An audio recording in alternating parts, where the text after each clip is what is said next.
নমস্কার দর্শক বন্ধুরা, আপনাদের সবাইকে স্বাগত জানাই আমাদের এই আধ্যাত্মিক চ্যানেলে। আজকের ভিডিওতে আমরা জানব পাপমোচনী একাদশী কারা পালন করবেন, উপবাসে কি খাওয়া যায়, নির্জলা উপবাস কি বাধ্যতামূলক। পাপমোচনী একাদশী এমন এক তিথি যা জীবনের গুরুতর পাপ, মানসিক অশান্তি ও অদৃশ্য কর্মফল থেকে মুক্তি দেয় বলে শাস্ত্রে বর্ণিত আছে।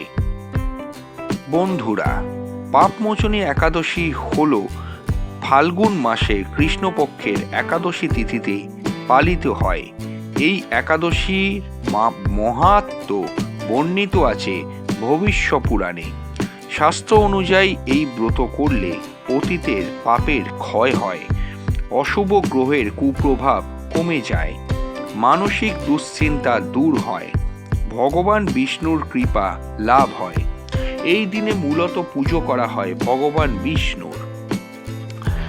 এই ব্রত বিশেষভাবে পালন করবেন যারা মানসিক অপরাধবোধে ভুগছেন, অতীতে কোনো ভুল কাজ করে অনুশোচনায় ভুগছেন কি।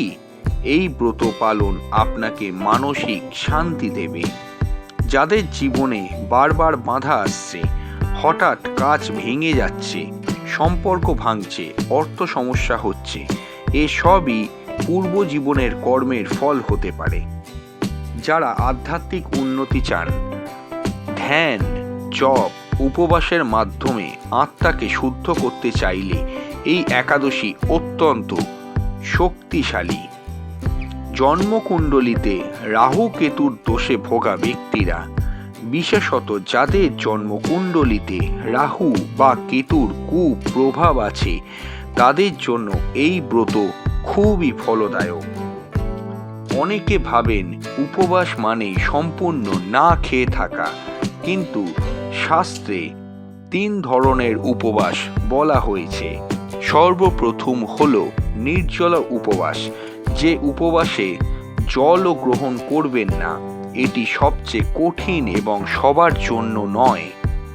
দ্বিতীয় হল ফলাহার উপবাস, খেতে পারবেন ফল, দুধ, দই, সাবুদানা, লাউ, আলু, কিন্তু কখনোই মনে রাখবেন লবণ দিয়ে নয়, লবণ ছাড়া কিন্তু খেতে পারেন। নারকেলের জল, তবে কখনোই খাবেন না ভাত, রুটি, ডাল, পেঁয়াজ, রসুন, মাছ, মাংস, ডিম। তৃতীয় হলো একবেলা নিরামিষ ভোজন। যারা অসুস্থ, বৃদ্ধ বা গর্ভবতী, তারা একবেলা নিরামিষ আহার গ্রহণ করতে পারেন। এখন বড় প্রশ্ন হলো, নির্জলা কি বাধ্যতামূলক? উত্তর হলো না, একেবারেই নয়। শাস্ত্রে বলা হয়েছে উপবাসের আসল উদ্দেশ্য হলো ইন্দ্রিয় নিয়ন্ত্রণ ও মনকে ভগবানের দিকে নিবদ্ধ করা। যদি শরীর দুর্বল হয়, কোনো অসুখ থাকে, তার জন্য তাকে ঔষধ খেতে হয়, তাহলে নির্জলা উপবাস ভুল করেও করবেন না। ফলাহার করেও শাস্ত্র বলছে সমান পুণ্য লাভ করা যায় যদি ভক্তি ও নিষ্ঠা সঠিকভাবে থাকে। ভগবান কখনো শরীরকে কষ্ট দিয়ে ভক্তি চান না, তিনি চান নিষ্ঠা, অনুতাপ ও সত্যিকারের আত্মসমর্পণ।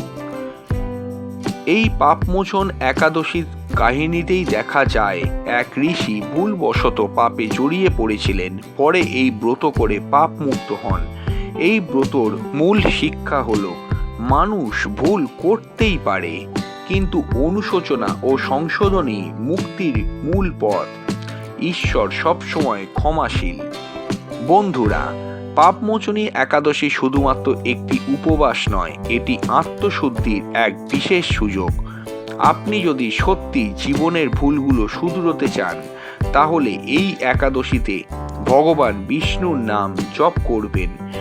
ওং নমো নারায়ণায় নমঃ 108 বার জপ করবেন। দারিদ্র ব্যক্তিকে দান করবেন এবং ধ্যান করবেন। মনে রাখবেন, পাপের চেয়েও বড় হলো অনুতাপ ও সংশোধন। যদি ভিডিওটা ভালো লাগে তাহলে লাইক করবেন, শেয়ার করবেন ও নতুন হলে আমাদের চ্যানেল অবশ্যই কিন্তু সাবস্ক্রাইব করে অল নোটিফিকেশন বেলটি প্রেস করে আমাদের সঙ্গে যুক্ত হয়ে থাকবেন। কমেন্টে লিখুন ওম নমো নারায়ণায় নমঃ।